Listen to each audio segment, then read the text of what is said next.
네, 오늘 금요 기도회 시간을 이용해서 오늘 구역장 인도자 교육을 시작하도록 하겠습니다. 오늘 오전 10시에 18분의 구역장 인도자들께서 모이셔서요. 오늘 교육을 받으셨어요. 오늘 이 자리에 지금 이 자리에 또 오전에 받으셨던 몇몇 또 권사님 또 집사님이 계시네요. 예. 그래서 또 다시 한번 또 오전에 들었던 것을 기억하시면서 혹시라도 빼먹거나 또 놓쳤던 부분들을 또 다시 또 확인하는 시간이 되기를 바랍니다. 제가 이 교육을 하는 것은 구역장들 인도자들께 막 천근만근의 짐을 짊어지게 하려고 하는 것이 아니라는 것을 알아주시길 바랍니다. 부담 드리려고 하는 교육이 아닙니다. 왜 이거밖에 못하느냐고 막 핀잔하고 지적하기 위해서 하는 교육이 아닙니다. 구역장들 한 분 한 분, 인도자 한 분 한 분이 우리 교회에 너무너무 귀하신 분들이고 이분들을 통해서 이분들이 섬기는 그 자리를 통해서 구역이 세워지고 교회가 세워지기 때문에 그래서 여러분들을 이 시간에 모시고 함께 이 이야기들을 나누고자 하는 것입니다. 그러니 부담을 갖지만 그것이 거룩한 부담이 되기를 바라고요. 또 그 부담이 적당하게 여러분들에게 긴장감을 갖는 그런 이 시간이 되기를 바랍니다. 사실 2년 동안 많이 우리가 풀어진 건 사실이에요. 예배 자리도 풀어지고 기도하는 자리도 좀 많이 우리가 마음으로 영적으로나 솔직히 많이 좀 해이해졌어요. 해이해졌어요. 제가 2년 전에 몸이 이렇지가 않았죠. 6개월 동안 진짜 열심히 운동했거든요. 그래서 제 몸무게를 거의 5kg 이상 다 뺐어요. 그런데 코로나 때문에 운동을 못하니까 자꾸 먹기만 하고 움직이기 싫어하니까 다시 몸이 원래 상태가 돼버렸어요. 지금 그때 했던 운동을 하면요 온몸이 다 결려요. 막 근육이 아파 죽겠어요. 바로 이렇거든요. 예전에는 예배 자리, 기도의 자리가 진짜 기도하는 시간 10분, 1시간, 30분, 1시간, 2시간 기도하는 것 아무렇지도 않았는데 2년 후 이 코로나라고 하는 이 시간을 지나고 나니까 이제는 10분 기도하는 것도 어려워져요. 부담스러워져요. 그렇게 되더라고요. 그래서 이 시간 그동안 정말 헌신하신 우리 인도자들, 구역장들 다시 한번 예전처럼 다시 긴장하고 영적으로 긴장하고 아주 거룩한 부담감을 들여서 그 자리가 얼마나 귀한 자리고 그렇게 세워진 여러분을 통해서 우리 수원 명성교회가 정말 아름다운 교회로 건강하게 성장하기를 바랍니다. 오늘 사도행전 2장 44절 47절 말씀이 강의 안에 있어요. 우리 같이 강의 안에 있는 말씀을 읽겠습니다. 믿는 사람이 다 함께 있어 모든 물건을 서로 통용하고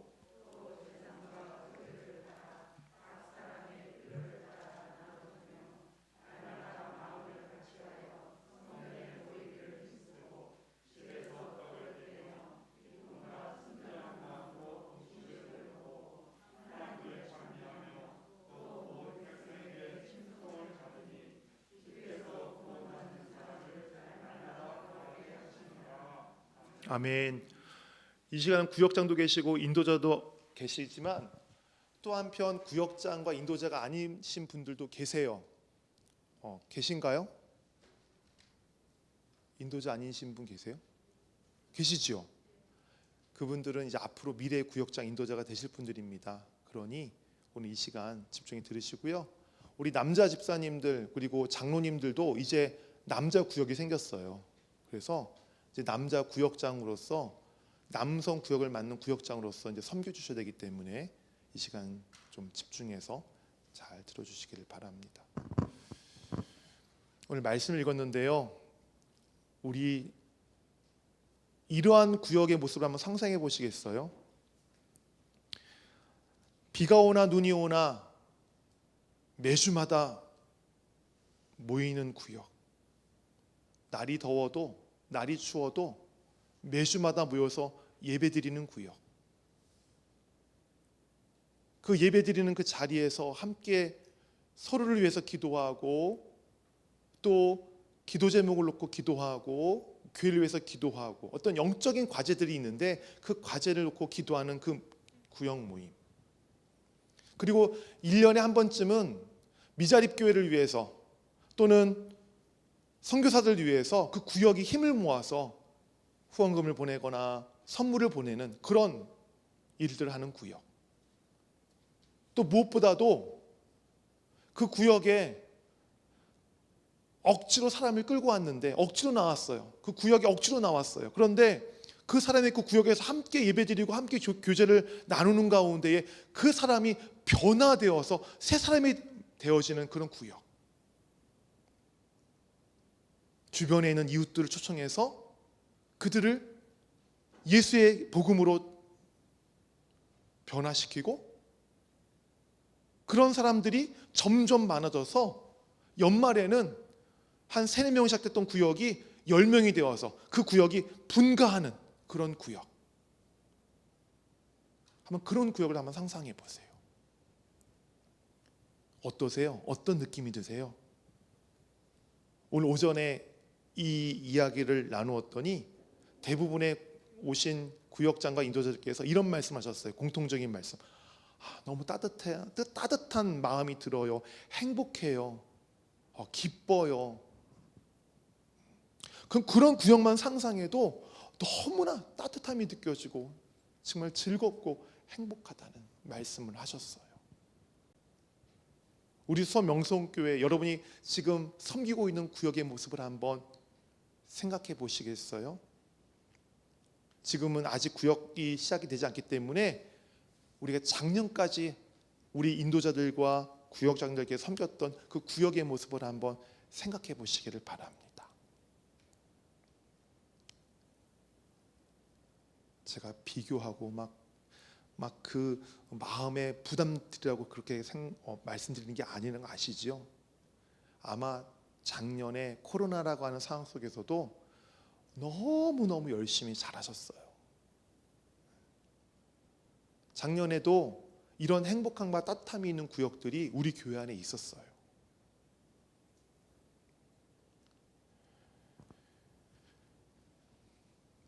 저는 우리 교회가 구역을 중심으로 해서 부흥되는 교회가 되기를 바랍니다. 목사의 설교를 통해서 부흥된다? 요즘은 어려운 일이에요. 설교 잘하는 목사님들이 너무 많아요. 인터넷 들어가면 웬만한 교회 이름 치면, 웬만한 목사님 이름 치면 그 목사님 설교가 쫙 그냥 듣기만 해도 그냥 은혜가 되는 목사님들이 너무 많아요. 목사의 설교로 교회가 부흥되는 것 한계가 있어요.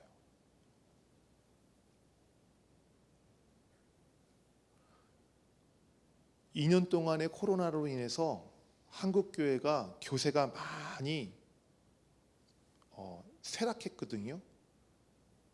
약 1000개의 교회가 세워질 만한 1000개 교회를 세울 수 있는 그런 성도들이 지금 이 교회를 이탈했다고 그러더라고요. 교회를 떠났다고 하더라고요. 어마어마한 숫자죠. 이런 상황 가운데에 가장 많은 사람들이, 가장 많은 성도들이 떠난 교회가 어떤 교회들인 줄 아세요? 대형 교회들이에요. 그런데 이러한 코로나 상황 속에서 부흥한 교회들이 있어요. 어떤 교회인 줄 아세요?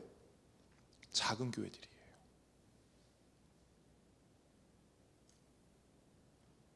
결속력이 큰 교회들은 많은 프로그램들도 있고 하지만 결속력이 떨어져요.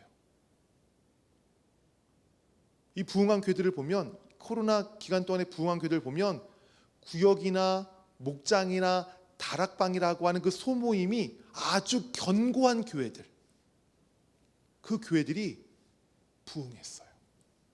무슨 얘기예요?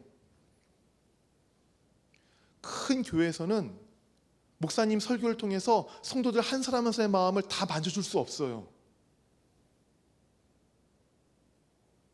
하지만 구역이라고 하는 그 자리, 구역장이라고 하는 그 자리는 바로 성도들의 마음을 한 사람 한 사람 다 만져주고 위로해주고 보살펴주는 그런 자리가 될 수 있다는 거예요. 그런 구역이 있는 교회, 그런 소모임 있는 교회, 그런 목장이 있는 교회가 지금 성장하고 있어요. 부흥하고 있어요. 목사 설교가 부흥의 요소가 아니에요. 바로 그러한 교회의 가장 저변에 깔려 있는 가장 처음 시작과 같은 비슷한 처음 시작과 같은 그 구역을 중심으로 해서 소모임을 통해서 교회가 지금 세워져 가고 있어요. 저는 우리 교회가 바로 좀 구역을 중심으로 부흥이 되는 교회가 되기를 바랍니다. 이 말은 다른 말로 말하면 구역장과 인도자들에게 많은 책임이, 그러니까 많은 그 책임감이 있다는 것을 뜻하는 것이기도 합니다. 역할이 너무너무 중요하다는 거예요. 역할이 너무너무 중요해요. 구역은 작은 교회예요. 구역장은 그 작은 교회를 담임하고 있는 작은 목사예요. 목자예요. 순장이에요.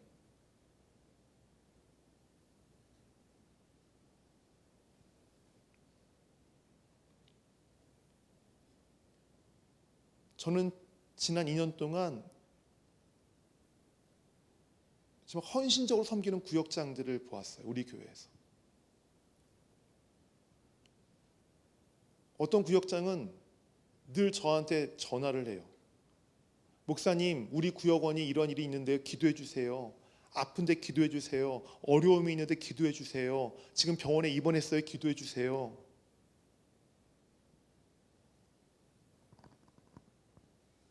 그리고 병원에 입원했으면 지금 어떤 상태인데요? 목사님 기도해 주세요. 언제 수술을 받는데요? 기도해 주세요. 이런 수술을 받는데요? 기도해 주세요. 본인에게 본인에게 상황을 듣지 못하면 그 가족에게라도 상황을 듣고 저한테 전화해서 목사님 상황이 이렇습니다. 기도해 주세요. 라고 하는 그런 구역장들이 계셨어요. 저는 그런 구역장들 보면서 야, 진짜 담임 목사보다 낫다라는 생각을 하면 너무너무 존경스럽더라고요. 그렇게 저한테 전화기까지 얼마나 많이 그 구역원들을 돌아본 것입니까? 주중에 전화해서 어려운 일은 없는지, 힘든 일은 없는지, 어디 아픈 일은 없는지, 지금 상황은 어떤지 계속 안부를 보고 기도 제목을 나누고, 그러니까 그 구역원의 상황에 대해서 그렇게 자세히 아니까 저한테 일이 있을 때마다 전화해서 기도해달라고 부탁하는 거 아니겠어요? 이렇게 섬겼던 구역장들이 우리 교회에 계세요. 바로 이런 구역장들이 계신 교회가, 그 구역이 성장하는 것이고, 그런 구역이 있는 교회가 같이 건강하게 성장해 가는 거예요.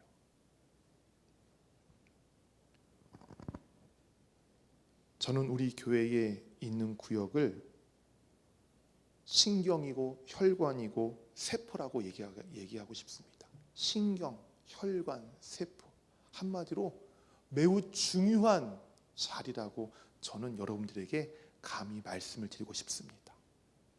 그 중요한 자리에 계신 여러분들은 진짜 귀하신 분들이죠.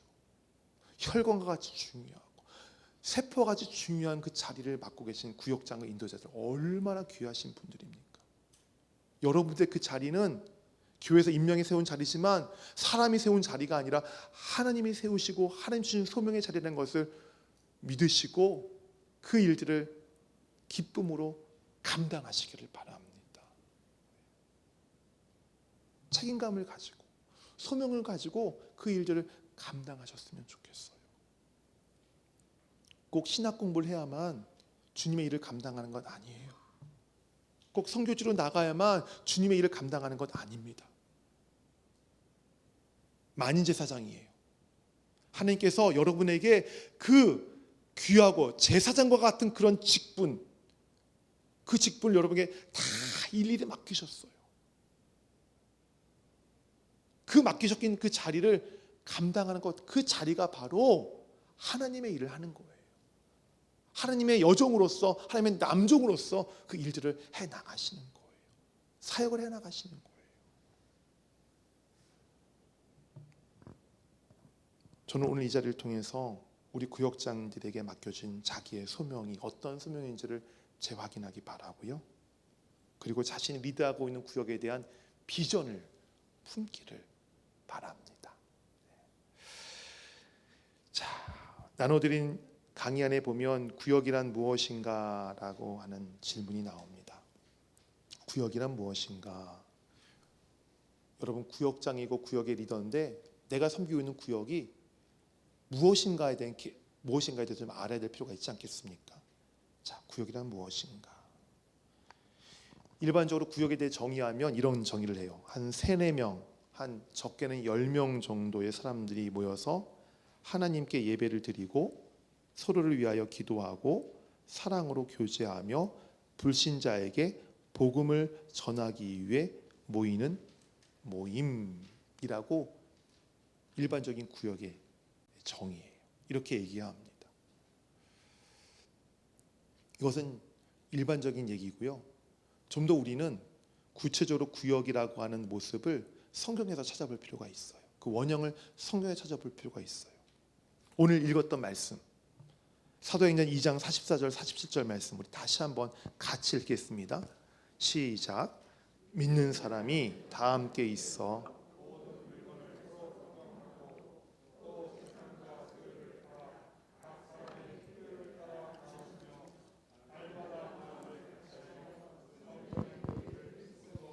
집에서 떡을 떼며 기쁨과 순전한 마음으로 음식을 먹고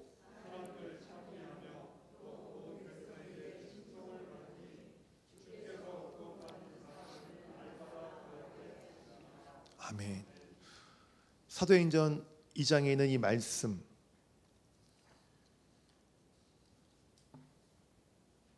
어디를 묘사하고 있는 말씀이에요? 무엇을 묘사하고 있는 말씀이죠? 초대 교회를 묘사하고 있는 말씀이에요. 초대 교회. 이게 바로 구역의 모습이에요. 초대 교회의 모습을 닮아가는 모임이 바로 구역이에요. 지금 여러분의 구역과 너무 닮아 있지 않으세요? 믿는 사람이 다 모여서 물건을 서로 통용하고 또 재산과 소유를 팔아 각 사람의 필요에 따라 나눠주며 날마다 마음을 같이하여 같이 모인 구역원들끼리 서로 섬기고 서로 교제 나누고 서로 필요한 것을 채워주고 어려움을 돕고 하는 그런 초대의 교회의 모습, 바로 우리가 여러분이 섬기고 있는 구역의 모습이고요. 이런 모습이 되어야 해요. 초대 교회의 모습을 닮아가는 구역, 이것이 구역이에요. 이것이 구역이에요.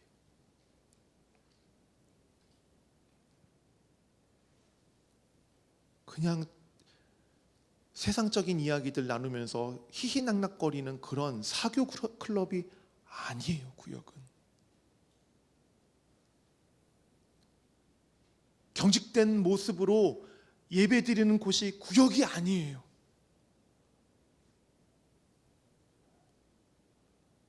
나는 이만큼 갖고 있지 당신 이런 거 이거 없지 서로 자랑하는 그것이 구역이 아니에요.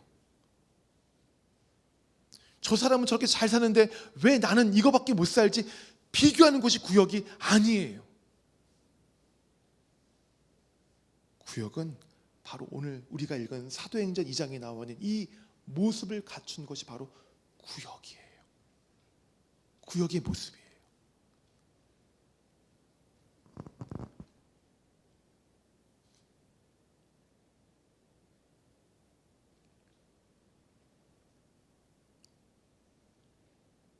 구역이 이러한 모습을, 초대교회가 이런 모습을 가질 때에 이 초대교회의 오순절 날 성령께서 강림하시죠.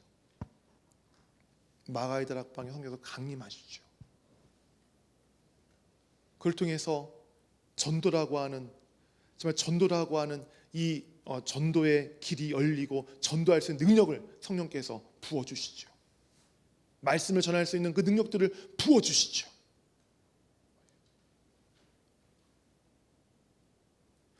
구역이, 여러분이 섬기는 구역이 초대교회의 모습을 닮아갈 때에 바로 그 구역에 성령께서 임재하시고 성령께서 그 능력을 충만하게 부어주셔서 바로 오순절날 그 다락방에서와 같은 그 역사들을 그 구역이 감당할 수 있도록 하나님께서 일들을 행하실 것을 믿으시기를 바랍니다.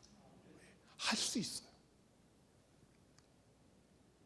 초대교회를 닮아가고자 하는 그 마음을 가지고 구역을 섬기고 그 구역을 돌본다면 성령께서 그 구역 가운데 성령 충만함으로 함께 하셔서 정말 그 구역을 중심으로 해서 주변 이웃들에게 말씀이 전파되게 하시고 전도되게 하셔서 그 구역이 정말 역동하는 구역, 움직이는 구역, 살아있는 구역, 재생산하는 구역의 모습들로 하나님께서 만들어 가실 것입니다. 구역 재생산하는 곳이어야 돼요. 구역은 안주하고 있으면 안 돼요. 그래서 구역장들이 야성적이어야 돼요. 전투적이어야 돼요. 적극적이어야 돼요. 물론 구역장대 기질에 따라 다릅니다. 구역이 그 갖고 있는 색깔이 다 달라요. 어떤 구역은 활동적인 구역장들은 그 구역이 굉장히 역동적이지만 액티브하지만 또 조용한 얌전하신 구역장들이 있는 구역은 또 얌전해요. 하지만 그렇다고 해서 안주하거나 그런 건 아니죠. 성령께서는 역동하시거든요. 움직이시거든요. 어마어마한 능력들을 가지고 움직이시거든요. 행하시거든요.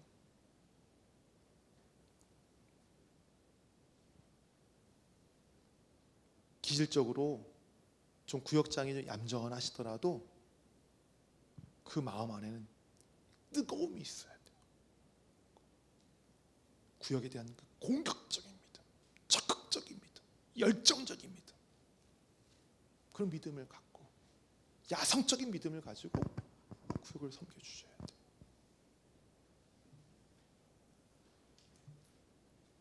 이것이 바로 구역이에요. 이것이 바로 구역이에요.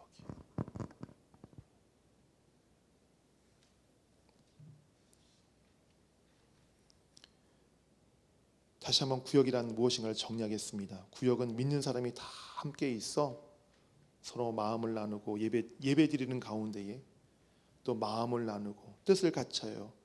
또 기도하고 또 떡을 떼며 기쁨과 순전한 마음을 갖고 교제하는 곳이며 동시에 이러한 모습들을 닮아가는 초대교회의 모습을 닮아가는 모임이고요. 몸의 세포가 분열하고 재생산하는 운동력을 갖는 그런 역동적인 곳이 바로 구역이라고 하는 것입니다. 그럼 이런 구역의 운영 요소들을 볼게요. 초대교회의 모습을 닮아가는 모임, 역동적으로 재생산이 일어나는 그런 모임이 되기 위해서 구역에 담겨야 될 요소들은 어떤 것이 있을까? 첫 번째 요소, 이장호 장로님 읽어주세요. 없으신가요? 강의안 없으신가요? 그러면 누가 읽어주실래요? 김정아 집사님 읽어주세요.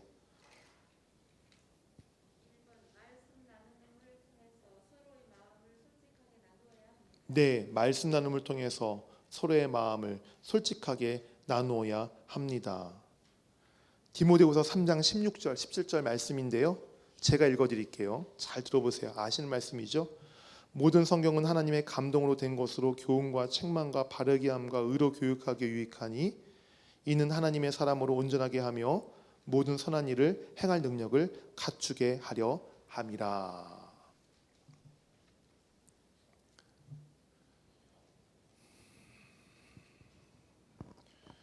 오전에도 같은 질문했지만 그 질문에 대한 답을 아마 여러분들도 아실 겁니다. 구역 모임에서 나누는 말씀 나눔은 성경 공부일까요? 아닐까요? 크게 한번 대답해 보세요. 성경 공부입니까? 아닙니까? 성경 공부가 아닙니다. 아니에요. 그러면 구역 예배 가운데 말씀 나눔은 무엇을 나누는 시간입니까? 말씀이 조명하신 나의 삶과 마음을 나누는 시간이 구역 예배의 말씀 나눔의 시간이에요. 말씀 나눔의 시간. 오늘 디모데후서 3장 16절, 17절에 있는 말씀처럼 지금 이 말씀이 나에게 무엇이 바른 길인가를 어떻게 지금 교훈하고 계시는가? 지금 이 말씀이 지금 내가 바른 길을 벗어났는데 지금 나에게 뭐라고 책망하시는가? 그리고 이 말씀이 나를 책망하시면서 어떻게 나의 발걸음을 지금 바른 길로 지금 인도하고 계시는가? 그리고 내가 바른 길에 들었을 때에 그 말씀이 내가 나의 발걸음이 바른 길에서 벗어나지 않도록 나를 어떻게 붙잡고 계시는가? 그걸 나누는 것이 바로 말씀 나눔의 시간이에요.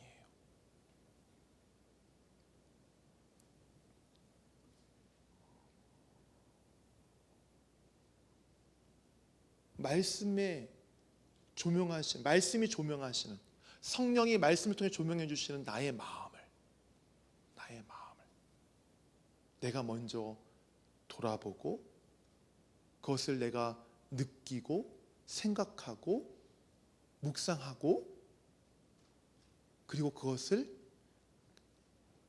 다른 사람들 앞에서 고백하는 것, 간증하는 것. 그 시간이 말씀 나눔 시간이고요. 뿐만 그 시간은 나의 마음만, 나의 그 삶만 나누나요? 누구의 삶도 들어요? 누구의 마음도 들어요? 다른 구역원의 마음과 삶도 그가 경험한 하나님, 그가 만난 하나님, 그가 말씀을 통해서 인도받은 그 삶들과 그 마음들을 그분도 역시 그 자리에서 간증하고 고백할 때에 서로의 마음이 나눠지는 거예요.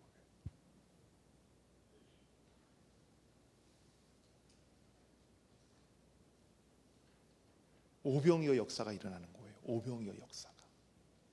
내가 말씀을 묵상하고 나누면 한 가지밖에 나눌 수밖에 없지만 하나밖에 내가 그 나눈 것을 얘기할 수 없지만 그곳에 모여 있는 5분이 그 모임에서 자기의 마음을 나누면 몇 가지 하나님의 은혜가 나와요?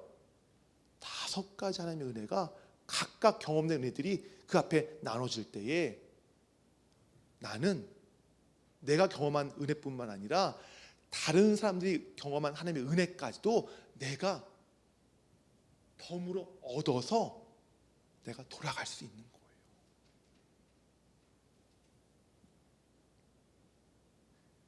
하나님은 인격적인 분이세요. 그래서 내 경험과 내 지식과 내 생각과 내가 아는 것 한에서만 하나님께서 역사하세요. 그래서 내가 이해할 수 있게끔.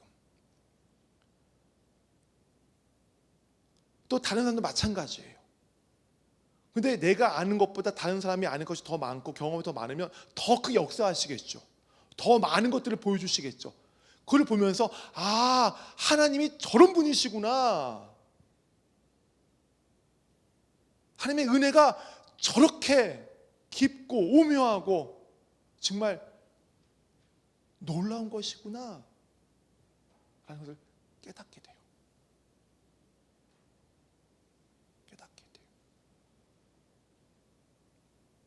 그래서 말씀 나누는 시간에 자꾸 말씀을 나누라고 질문을 던져드리고 그 질문에 대해서 나누시라고 자꾸 여러분에게 독려하는 거예요.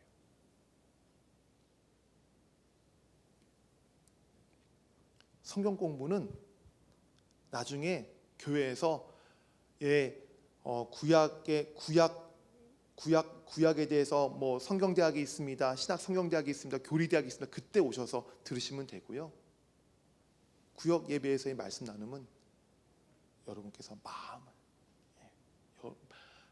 중요한 것은 말씀을 통해 조명해 주신 나의 삶과 나의 마음들을 서로 나누는, 솔직하게 가감 없이 그런 시간이에요. 그럴 때에 구역 예배가 역동성을 갖출 수 있는 거예요. 성령께서 역사하시는 거예요. 성령 역사하시는 구역 모임, 구역 예배, 여러분 사모하지 않으세요?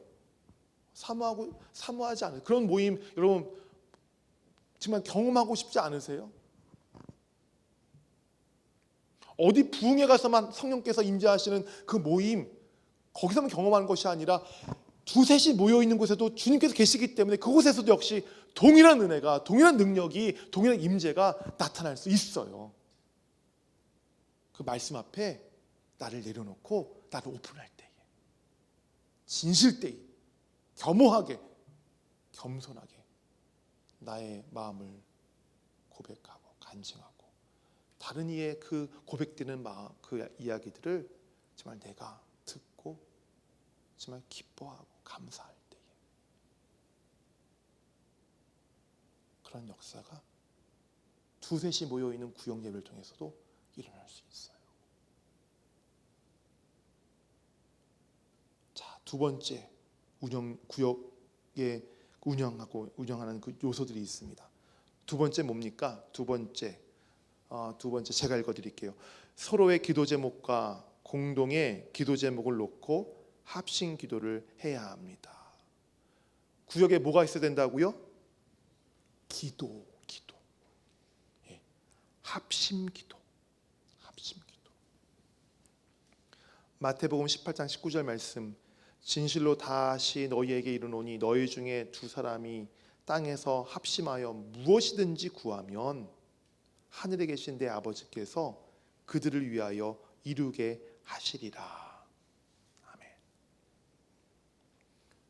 구역원들 위해서 그들이 안고 있는 문제를 가지고 서로 기도하고 구역이 갖고 있는 영적인 사역과 교회를 위해서 합심으로 집중적으로 기도하는 곳이 바로 구역이어야 합니다.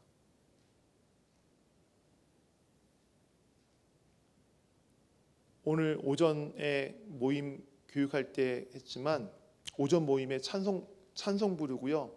그리고 이 기도문, 오늘 금요일이었기 때문에 금요일에 해당하는 기도문, 전신갑주를 입는 기도부터 보혈의 기도, 그 다음에 회개의 기도, 오늘 국가를 위한 기도였거든요. 국가를 위한 기도, 그리고 나 자신을 위한 기도, 마무리 위한 기도. 그래서 30분 동안 이 기도문을 오신 분들과 돌아가면서 같이 했어요.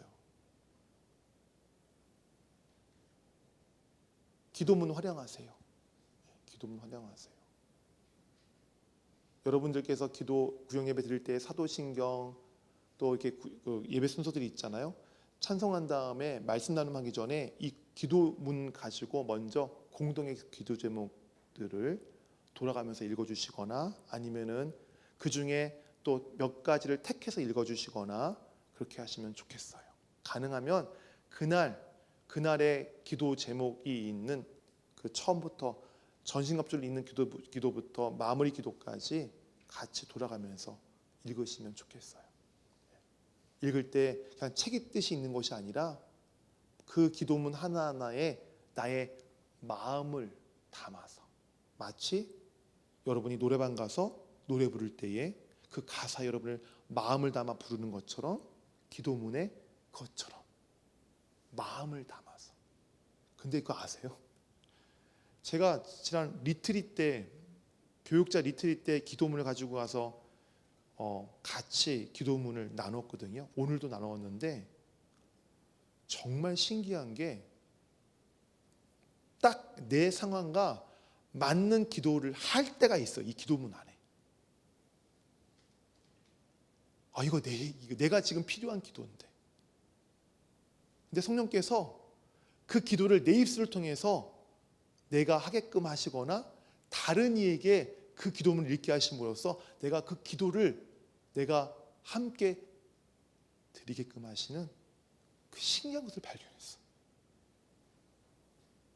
의도하지 않은 거거든요. 그런데 그렇게 성령께서 이 기도문에 있는 내용들을 가지고 기도하게 하시더라. 딱 내 상황과 딱 맞는 상황들을 만들어 가셔서 기도하게 하시더라고요. 한 25분쯤 걸려요. 천천히 읽으면.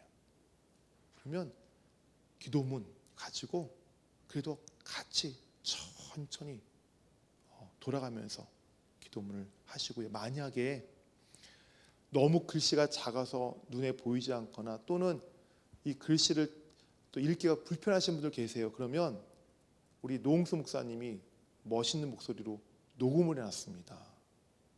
월요일부터 내일까지 녹음을 할 텐데 오늘 들어보셨죠? 그거 스마트폰으로 틀어놓고 눈으로 같이 따라가며 읽으시거나 오늘 아침에 저는 그 틀어놓고서 눈 감고 같이 기도했어요. 그렇게 기도하셔도 좋겠어요. 이제 다음 주부터 다다음 주부터는 이제 우리 교육자들 목소리로 기도문 녹음이 될 거고요. 교육자들 목소리가 끝나고 나면 우리 장로님들, 권사님들 다 한 분께 기도문을 다 목소리 녹음할 겁니다.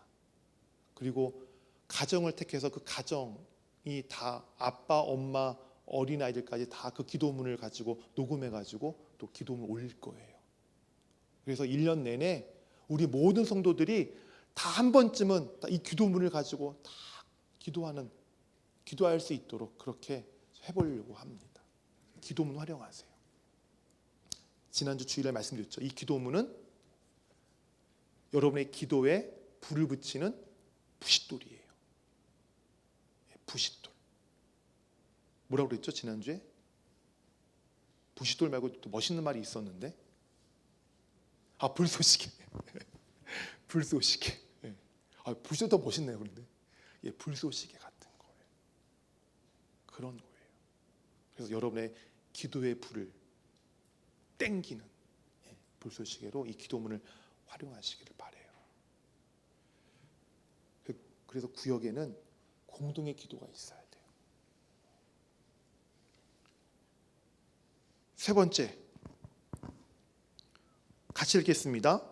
복음 전도가 활발하게 일어나야 합니다. 구역은 몇 년 동안 알고 있는 사람들끼리만 모여서 그냥 알콩달콩 그냥 알콩달콩 그렇게 이야기 나누고 모이는, 맛있는 거 먹고 그냥 그런 시간을 갖는 게 아니라는 거 아시죠? 구역은 늘 강조하지만 재생산, 따라해 보세요. 재생산, 영적 재생산, 영적 재생산이 일어나는 곳이어야 합니다. 무슨 말이에요? 영적 재생산을 어떻게 하면 일어날 수 있어요? 뭐예요? 전도. 구역은 전도의 최전방이에요. 왜 여호와 증인들만, 왜 신천지들만 그렇게 3, 4, 5 짝을 지어가지고 전도로 다닙니까? 우리가 해야 될 일인데, 우리에게 맡겨진 그 귀한 일들인데 왜 그들이 악용하고 있나요? 구역에서 영적 재생산이 일어나야 돼요.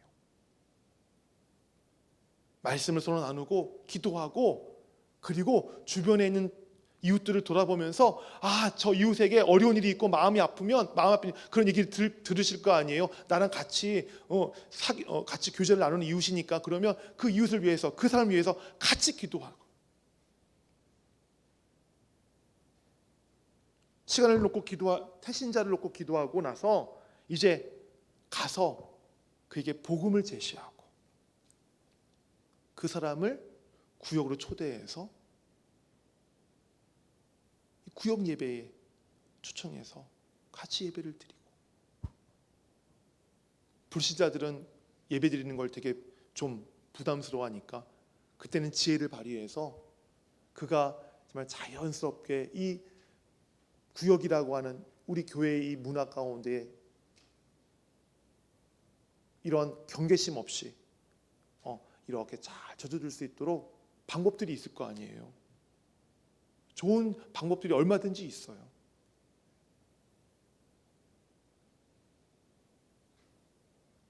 그렇게 해서 불신자를 주님의 자녀로 재생산하는 그러한 구역. 이것이 구역의 중요한 요소들이에요. 네 번째, 교회 활동에 적극적으로 동참해야 어떻게 한다고요? 해야 합니다. 구역은 교회 활동에 적극적으로 동참하는 곳이에요.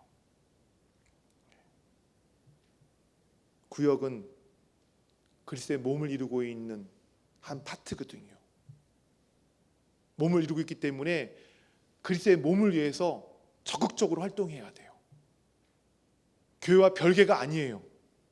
교회와 붙어 있는 곳이에요. 그리스도의 몸에 붙어 있는 지체이기 때문에, 한 부분이기 때문에.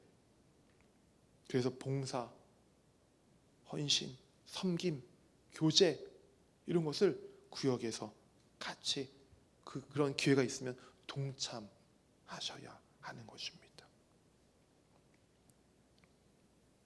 다섯 번째, 평신도 양육이 이루어져야 합니다.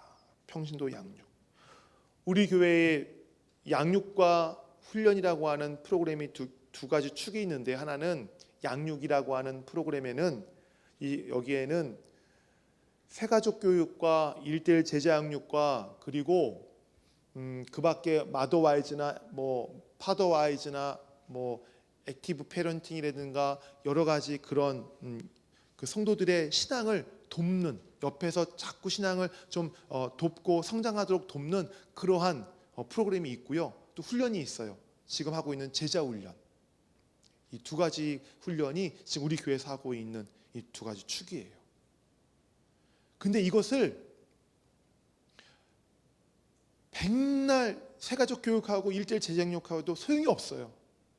거기에 참석하신 분들이 구역에서 구역장을 통해서 인도를 통해서 실제적인 삶에서 양육받지 않으면, 훈련받지 않으면, 돌보받지 않으면 아무리 새가족 교육을 하고 1:1 제자 양육해도 말짱 도루묵이에요. 어떻게 신앙생활을 해야 되는지 돕는 것뿐이에요. 실제적인 삶의 모습들은 바로 구역에서 구역장이 훈련시켜 주셔야 돼요. 양육해야 돼요. 그래서 그분의 신앙이 그 구역 안에서 성장하도록 도와주셔야 돼요.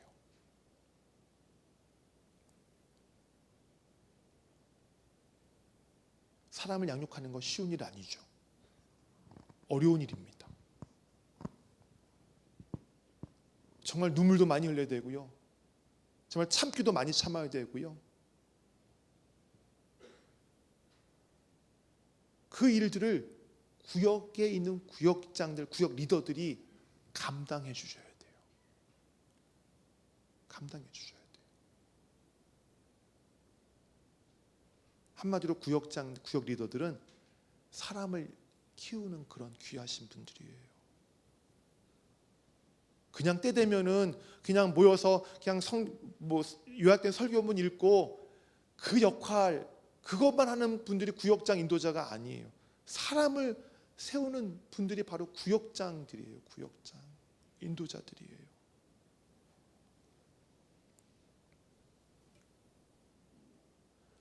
그렇기 때문에 구역장과 인도자에게는 권위가 있어요. 권위가 있어요.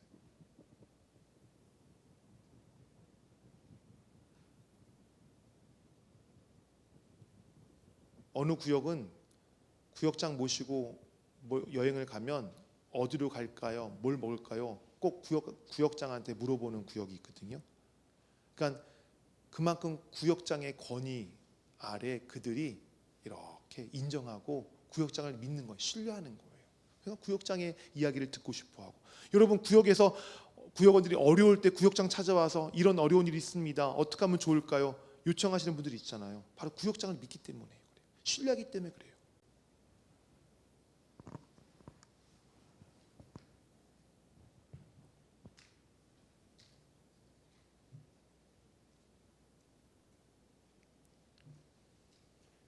이런 면에 있어서 평신도를 양육하는 양육하는 역할을 구역장이 맡고 있기 때문에 어떻게 보면 구역장과 담임 목사는 동역자나 마찬가지입니다. 여러분은 저의 동역자들입니다. 동역자들.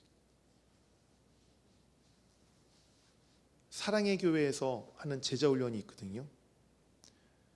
그 제자 훈련에 있는 순장들이 매주 일주일에 한 번씩 모임을 갖는데, 그 모임에는 담임 목사님이 그 모임을 주관합니다. 부교육자들 시키지 않아요. 왜냐하면 어떤 상징적인 의미냐면 그 아래 그 거기 앉아 있는 모든 순장들의 모든 순장들은 담임 목사의 동역자라고 하는 그 상징적인 의미를 갖고 있어요. 제가 지금 구역장 인도자들 지금 할 때에 지금 이 자리에서 지금 여러분을 제가 만나는 이유는 바로 여러분들이 저와 동역자이기 때문에 그래요.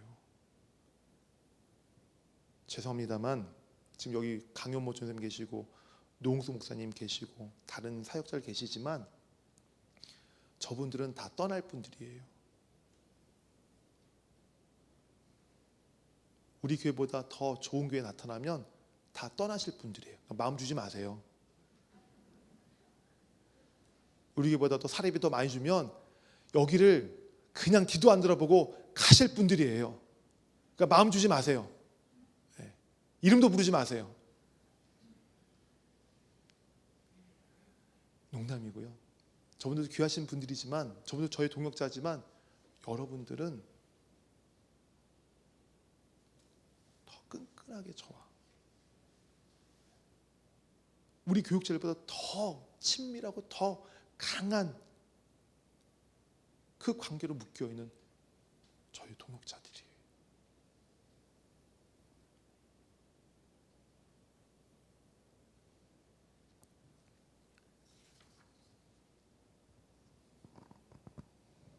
그래서 여러분들께서, 우리 구역 리더들께서 자기 구역 안에 있는 구역원들을 잘 양육하셔서 그분을 다른 구역의 리더로 세워지게 하시고, 또 그분이 또 다른 구역원을 또 리더로 세우게 하는 그런 선순환의 모습들이 일어나기를 바랍니다. 구역을 이루는 요소, 양육이 있어야 돼요. 사람을 키워야 돼요. 사람을 키워야 돼요. 보통 구역장들, 보통 이 교회에서 하고 있는 양육 훈련은 아니지만 제자 훈련 같은 경우에는 구역장들의 추천서가 있어야지 훈련생으로 받아들여요. 누구보다 그 훈련생에 대해서 구역장이 잘 알고 있기 때문에, 이 사람이 구역 모임에 잘 참석하는지, 신앙의 상태는 어떤지, 신앙의 상태가 막 요동하지는 않는지, 좀 계속해서 이 스텝을 그냥 계속 그 신앙의 상태가 어떤 상황이든지 계속 그 중심을 지켜가는지 누구보다 잘 알는 분이 바로 구역장이기 때문에, 앞으로 사람 세울 때에 이제 구역장의 그 조언들, 이야기들을 꼭 들을 겁니다. 이분 어떠세요? 권사님 보시기에, 구역장 보시기에 이분 이런 일을 맡기면 어떻게 생각하세요? 제가 여쭤볼 겁니다. 저는 잘 모르거든요. 제가 보는 분들은 200여 명이라고 하는 그분들을 다 봐야 되기 때문에 속속히 다 알지 못해요. 하지만 구역장들은 잘 아세요. 그분의 단점, 장점, 어떤 은사가 있는지, 무엇이 약한지. 제가 꼭 이제 앞으로 사람을 세울 때는, 교회 사람을 세울 때는 구역장들과 얘기하면서 세워갈 거예요. 그렇기 때문에 여러분께서 그 구역에서 사람들을 잘 돌아보시고 섬겨주시고 세우시는 데에 정말 많은 시간들을 기도하면서 좀 해주시기를 바랍니다. 6번째, 같이 읽겠습니다. 성도 간의 교제가 원만해야 합니다. 구역은 성도 간의 교제가 원만해야 되는 곳입니다. 서로 비교하는 곳 아닙니다. 서로 잘난 척하는 곳 아닙니다. 서로 있는 것, 가지고 있는 것 서로 보여주기 위해서 막 구역 모임 올 때마다 정말 집에 있는 미국 코트 입고 오고 목걸이 하고 오는 곳이 아닙니다. 그런 거 하고 오시면 구역장께서는 저거 오늘 우리 구역에 헌물하시는 거죠? 예, 접수하세요. 그런 곳이 아니라 정말 서로 낮아지려고 하세요. 구역에 가면 높아지려고 하지 마시고 서로 낮아지려고 하세요. 그런 원만한 교제, 정말 그러한 겸손의 교제, 그런 교제가 구역 안에 있어야 돼요. 그러면 구역이 가족보다 더 친밀한 관계가 될 수 있어요. 6가지가 바로 구역을 이루고 있는 요소들이에요. 여러분 기억하시고요. 구역장들께서 다시 한번 이 부분들을 좀 잘 생각하시면서 구역을 세워가셨으면 좋겠어요. 자, 3번째, 유익한 구역 모임을 위해서 좀 알아두셨으면 하는 그런 것이 있습니다. 간단하게 말씀드릴게요. 첫 번째, 구역 모임을 위한 장소로 어떤 특별한 장소나 시간만을 고집하지 마십시오.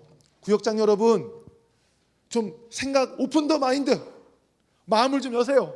생각을 좀 여세요. 우리 구역 예배 꼭 교회에서 해야 돼. 구역 예배 꼭 집에서 해야 돼. 좋습니다. 좋죠. 왜냐하면 집중할 수 있기 때문에.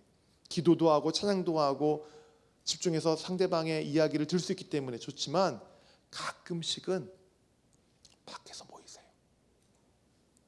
카페에서도 좀 모이시고 공원에서도 좀 모이시고 운전하실 줄 아시면 강원도 좀 가세요. 강원도가 너무 좋더라고요. 해변가에 보면서 진짜 그곳에서 말씀도 한번 나눠보시고 한번 그렇게 한번 시간들을 한번 가져보세요.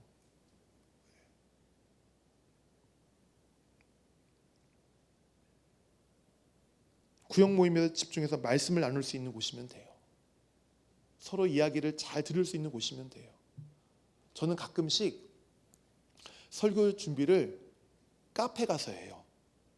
지금은 안 그런데 작년 코로나 전까지만 해도 일주일에 한 번은 그 카페에 가서 아침부터 저녁까지 설교 준비를 할 때가 있었습니다. 그러면 너무 잘 되는 거예요. 물론 집에 와서 돌아보면은 이게 뭐지? 이런 생각이 들지만 가서 책을 읽어도 잘 읽히고요. 뭐 설교 준비도 너무 잘 돼요. 왜냐하면 분위기가 바뀌니까. 한 번쯤 분기별에 한 번, 한 달에 2달에 한 번 정도는 이렇게 구역 예배를 드리는 장소를 좀 바꿔서 한번 드려보세요. 그리고 구역 예배 드릴 때 마지막 제주에 걷는 헌금은 그 구역을 위해서 사용하시라고 드렸잖아요. 잘 모아놨다가 그렇게 나가서 쓰실 때, 식사하실 때나 커피 드실 때 그렇게 사용하세요. 교제 나눌 때 쓰세요. 2번째, 구역 모임에 특별한 격식을 차리지 않습니다. 특별한 격식 차리지 않도록. 그런 곳에 나가면은 좀 융통성 있게 하시면 좋겠어요. 혹시 카페 가가지고 모이는데 거기서 통성기도 하시거나 그러면 좀 불편하시겠죠. 그런 곳에는 좀 그런 자리에서는 구역장이 대표로 기도하거나 또는 찬양 대신에 시편을 읽거나 또는 또는 어떤 기도 제목들을 가지고 기도할 때에 서로 조그만 소리로 이렇게 돌아가며 기도하거나 여러 가지 방법들이 얼마든지 있거든요. 그렇게 특별한 격식 차리지 않고 구역 예배들을 하셨으면 좋겠어요. 너무 틀에 박힌 거 너무 좋지 않아요. 이렇게 하시면 좋겠어요. 자, 넘어가서요. 4번째, 구역 모임을 활성화하는 데 걸림돌들이 있는데 그 밖에 쭉 다른 것들은 넘어가고요. 3번째, 구역장의 훈련 부재. 이 요점은 구역장은 훈련돼야 된다는 사실이에요.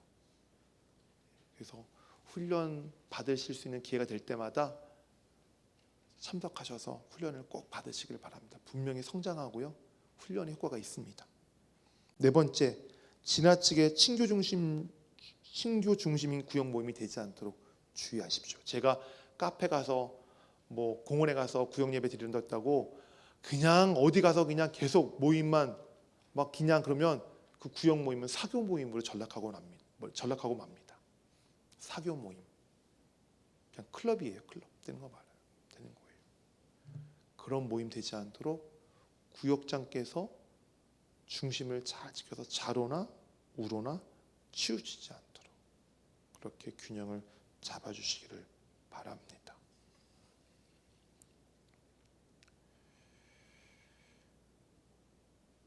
다섯 번째, 예배 방식이 구태의연한 구역 모임도 역시 구역 모임을 활성화하는 데 걸림돌이에요. 구태의연한 구역 모임. 보통 일반적으로 구역 모임을 할 때에 진행 순서를 말씀드리면 안부 인사를 나누겠죠. 만났으니까 안부 인사 나누고 구역 모임을 위한 그 묵상 기도를 하고 찬송, 사도신경, 또 성경 읽기, 요약된 또 설교문 읽기, 말씀 나누기, 기도 제목 나누기, 합심기도, 주기도문, 친교의 시간, 이것이 보통 일반적인 구역 예배의 순서일 겁니다. 그 가운데에 이 인도자들께서는 특별히 구역 예배에서 말씀 나눌 때에 그 말씀 나눔지가 미리 올라가잖아요. 그러면 한두 번 정도는 미리 좀 읽어보시고 말씀 나눔의 질문들도 한번 읽어보시고 나는 요 질문보다 이런 질문이 좀 좋겠는데 생각하신 게 있으면 거기에 추가하세요. 그리고 그 질문에 대해서 나는 어떻게 대답해야지 먼저 한번 대답해 보시고 저분은 어떻게 대답할까 한번 예상도 한번 해보시고 그렇게 준비를 좀 해가셨으면 좋겠어요. 그냥 구역예배 가기 전에 그냥 앞에서 잠깐 보고 구역예배 가서 그냥 읽기 바쁜 그렇게 모임이 되면 구역 모임 은혜가 없습니다. 나눔의 그 나눔 시간에도 은혜가 없어요. 그냥 인도자도 구역장도 그냥 자기 마음을 내놓지 않기 때문에 구역원들도 자기 마음 내놓지 않아요. 구역 리더가 먼저 자기 마음을 잘 내려놨을 때에 리더들도 그제서야 마음을 내놓게 되고 그때서야 비로소 이 말씀이 여러분의 마음을 만져주시는 것을 경험할 수 있어요. 그러니까 준비해 가세요. 기도하며 준비해 가세요. 미리 올려드리잖아요. 질문들도 한번 만들어 가보시고.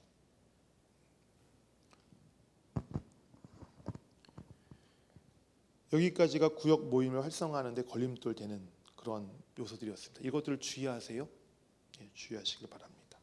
자, 마지막으로 은혜로운 구역 모임을 위해서 하지 말아야 할 일이 있습니다. 하지 말아야 할 일.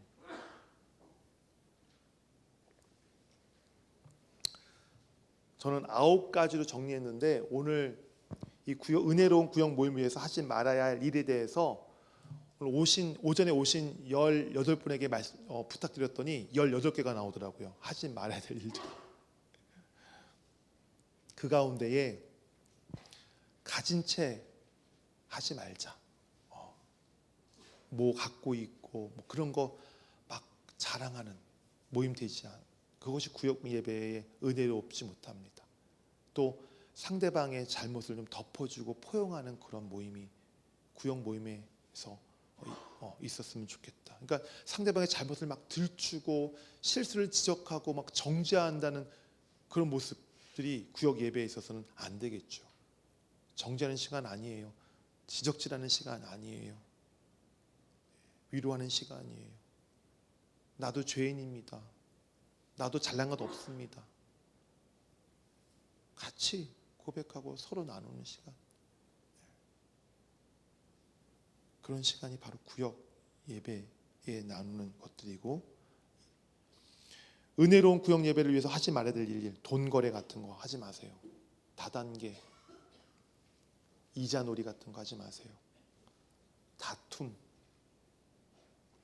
또 구역원을 내 편으로 만드는 것, 내 편 만드는 것. 구역 예배 안에서 네 편 내 편 나눈다면 그건 그건 진짜 고약한 분입니다. 고약한 분이에요. 네 편 내 편 나누지 마세요.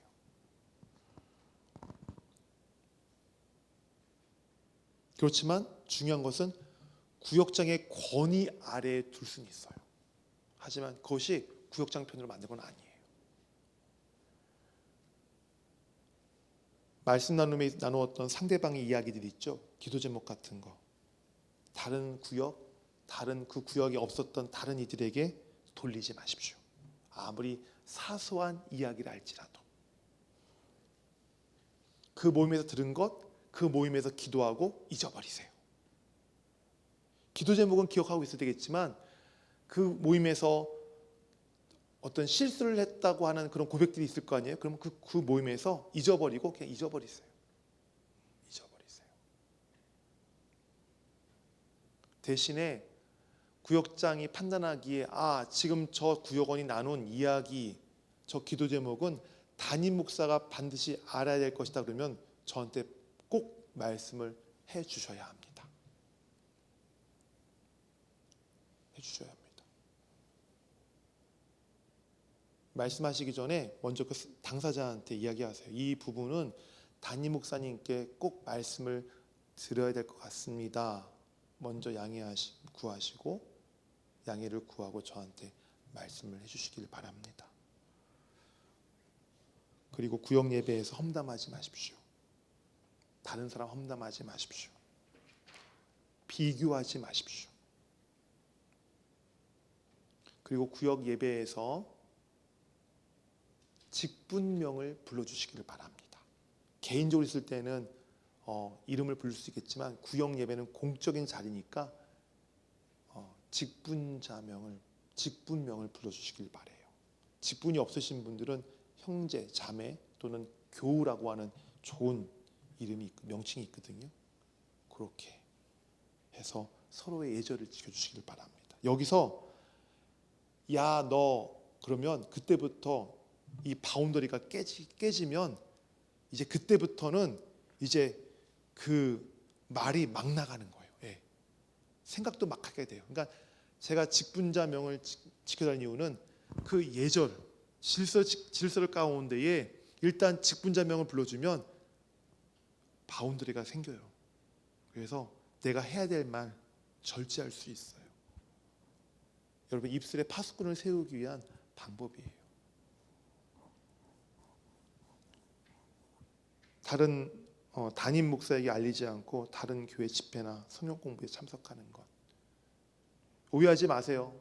뭐 그 집회 듣고 그 교회 우리 교회에서 나가서 그 교회 등록할까봐 막는 것이 아닙니다. 그런 것이 아니라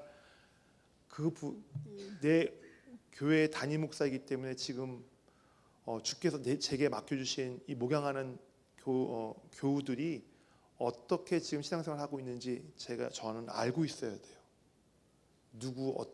그렇기 때문에 아무리 좋은 목사님이 오시는 집회를 할지라도 꼭 말씀해 주고 가세요. 목사님, 저 이번 주부터 어디 교회에서 이런 목사님 모시고 집회하는데요. 거기에 다녀오겠습니다. 제가 막지 않아요. 성경 공부 같은 거 꼭 얘기해 주고 가세요. 얘기하시고. 근데 대부분 성경 공부는 아마 다른 교회에서는 외부인들을 아마 잘 안 받을 거예요. 성경 공부할 때. 외부인들을 잘 안 받아요. 성경 공부 필요하시면 어떤 성경 공부를 하고 싶으시면 우리 교육자들한테 얘기하세요. 강성모 전도사님, 노홍수 목사님한테. 또 우리 계신 최미금 전도사님, 우리 교육자들한테 말씀해 주시면 또 시간을 봐가지고 또 적절한 시간대, 장소에 성경 공부를 개설하도록 하겠습니다. 이런 것들이에요. 그 밖에 여러 가지 것들이 있는데 아마 다 아실 거예요. 상식적으로. 이런 것들을 주의하셔서 은혜로운 구역 모임을 방해하지 않도록 그렇게 해주시면 감사하겠습니다. 오늘 첫 번째 시간 마무리입니다. 궁금하신 거 있으세요? 궁금하신 거?